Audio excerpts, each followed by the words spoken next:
মুহাম্মদুর রাসূলুল্লাহ সাল্লাল্লাহু আলাইহি ওয়াসাল্লামের দরবারে একজন কাফের আইসা বলে, মুহাম্মদ আমি তোমার মেহমান হইলাম। আমার নবী অতিথি পরায়ণ ছিলেন, কাফেরদেরকেও মেহমানদারি করতেন। সুবহানাল্লাহ বলেন না?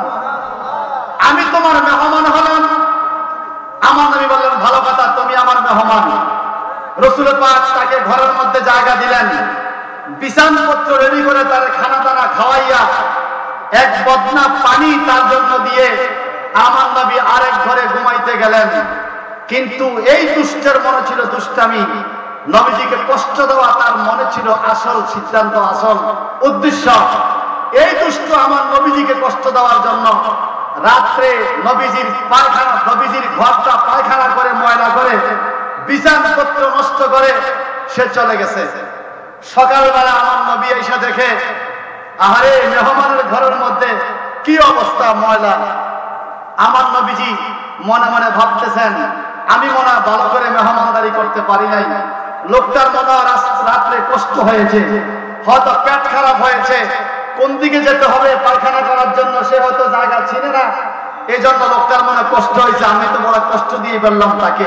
দেখেন রহমতের নবীর চিন্তাধারা কি? চিন্তাধারা হলো আমি তার সেবা করতে পারি নাই, আর আমরা যদি হইতাম এরকম মেহমানের রাত্রে বিছানাপত্র ময়লা করে সকালের আগে চলে গেছে, এক একটা গালি দিতাম, সবাই গিয়ে 1 মিনিট না, এই কথা ঠিক কিনা? মেহমান বেয়ার গোষ্ঠী সব দিলে বলে তো গাইলে এটা কেরম না বেয়াই আমার বিছানাপত্র নষ্ট করে ফেলাইছে, ঠিক কিনা? আমার নবীজি বলেন, হায় হায় লোকটা তো কষ্ট পেয়েছে। এই বিছানাপত্র নিয়ে বালতি নিয়ে নবী আমার এই বিছানাপত্রগুলো কাপড় চোপড়গুলো ধুইতে ছিলেন কুয়ার কাছে। ওই দুষ্ট কাফের পাহাড় পাদদেশ থেকে উঁকি দিয়া তাকায় আর মজা নেয়, মুহাম্মদকে কষ্ট দিচ্ছে। আমার নবীর চোখে চোখে তার নজর পড়লো, লোকটা দৌড় দেয় ডরে। নবীজি বলে, ভাই তুমি দৌড় দিয়া যাইও না, আমি তোমার কষ্ট দিয়ে বলছি ভাই, তুমি মনে হয় আপনার পেট খারাপ হয়েছে ভাই, তুমি আমার ক্ষমা করে দিও। এই কাফের লোকটা দাঁড়িয়ে গেছে, হায় হায় এটা কেমন আদর্শ! আমি ওনার ক্ষতি করলাম, ঘর ময়লা করে দিলাম, উনি আমাকে ভাই বলে, আমাকে আরো উল্টা উনি কষ্ট দিয়েছে। দৌড়াই আয়েশা আমার নবীজিকে বলে, মুহাম্মদ উদ্দেশ্য ছিল তোমাকে কষ্ট দেওয়া, তোমার ধর্মকে ধ্বংস করা। আজকে তুমি আদর্শ দেখাইয়া, প্রেম ভালোবাসা দেখাইয়া আমার মন জয় করেছ, তাড়াতাড়ি আমার কলমা পড়া মুসলমান বানাও। এই হলো লাকাদ কানা লাকুম ফি রাসূলিল্লাহি উসওয়াতুন হাসানাহ।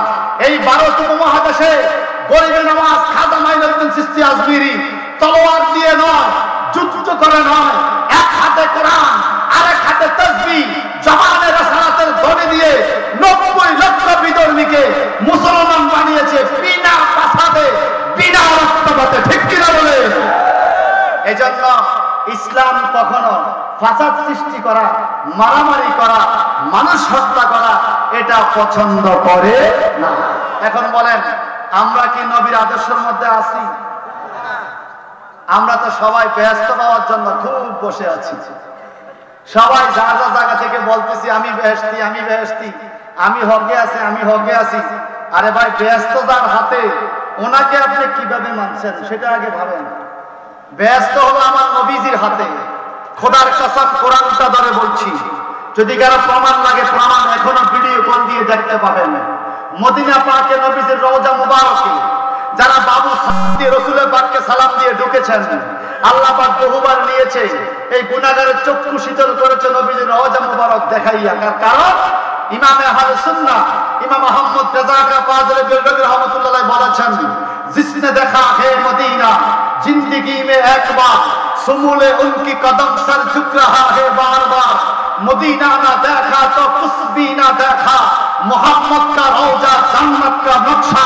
চিৎকার দিয়ে বলুন না সুবহানাল্লাহ।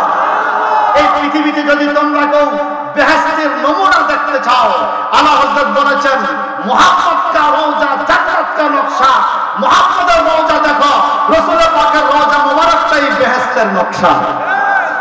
সেই জান্নাতি নকশায় যখন যাবেন, বাবু সালাম দিয়ে রাসূলের পাককে সালাম দিকে ঢুকবেন, বাম দিকে কতগুলো নেয়ামতি জিনিস, বাম দিকে মসজিদে নববী, বাম দিকে রিয়াজুল জান্নাহ, বাম দিকে মিম্বরে মুস্তাফা, বাম দিকে উস্তুনায়ে হান্নানা, বাম দিকে রাসূলুল্লাহ পাকের রওজা মোবারক, বাম দিকে আবু বকর ওমর রাদিয়াল্লাহু তাআলার রওজা পাক, আর ডান দিকে দেওয়ালে নজর দেখবেন বাবু সালাম থেকে আমার নবীজির নাম মোবারক গুলো লেখা।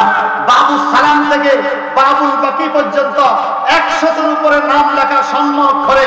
সেখানে একটা নাম আছে সাহেবুল কুরআন, আমার নবী কুরআনের মালিক।